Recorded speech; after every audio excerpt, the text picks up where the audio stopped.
নাহমাদুহু ওয়া নুসাল্লি আলা রাসূলিহিল কারীম আম্মা বাদ আউযু বিল্লাহি মিনাশ শাইতানির রাজিম বিসমিল্লাহির রহমানির রহিম। প্রিয় দিনী ভাই ও বোনেরা, আসসালামু আলাইকুম ওয়া রাহমাতুল্লাহি ওয়া বারাকাতুহু। আজ আমরা কথা বলবো নির্বাচনে ইসলামী দলগুলোর অংশগ্রহণ নিয়ে। যেসব ইসলামী দল নির্বাচন নিয়ে সরব, তারা মেতে আছে ক্ষমতায় যাবার নেশায়। আবার যেসব ইসলামী দল রাজনীতি করে না, তাদের মাঝেও রয়েছে চাপা উত্তেজনা। আমরা বলছি না যে নির্বাচন করা যাবে না বা ইসলামে রাজনীতি বা ক্ষমতা দখল হালাল বা হারাম এসব নিয়ে।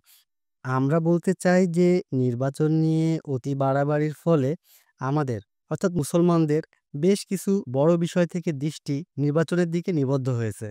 যেমন পৃথিবীর বিভিন্ন স্থানে মুমিনদের উপর যে ক্রমাগত অত্যাচার হতো, তার মাত্রা বৃদ্ধি পেয়েছে এবং সীমা অতিক্রম করেছে। এসবের যেমন প্রতিক্রিয়া দেখায়নি, যেমন ফিলিস্তিনের ইতিহাসের জঘন্যতম মানবিক বিপর্যয় চলছে, এরই মাঝে পাকিস্তানের অবস্থাও খুবই দুর্বিষহ। সেখানে বন্যায় প্রায় ৭-৮০০ লোক মারা গিয়েছে। এতে আমাদের কোনো নড়াচড়া নেই। সবাই শুধু নির্বাচন আর নির্বাচন নিয়ে আছে। এদেশে যারা কর্তা ব্যক্তিরা আছেন, তাদের অধিকাংশই হলো ইসলাম বিদ্বেষী। তাদের মাঝে যে সবচেয়ে ভালো, সে নিজে ইসলামকে মসজিদের মাঝে দেখতে চায়, রাষ্ট্র ক্ষমতায় না।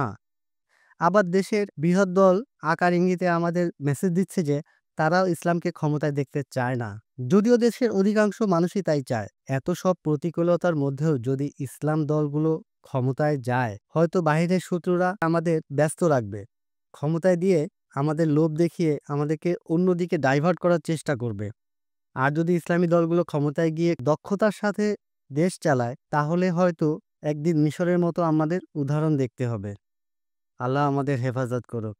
তাই আমাদের দৈনন্দিন দিনই কাজ করে যেতে হবে। বিশ্বের যে কোনো স্থানে মুসলমানদের কষ্টে আমাদের প্রতিক্রিয়া জানাতে হবে দ্রুত। আল্লাহ আমাদের সঠিক পথে পরিচালিত করুক। আমিন। আসসালামু আলাইকুম ওয়া রাহমাতুল্লাহি ওয়া বারাকাতুহু।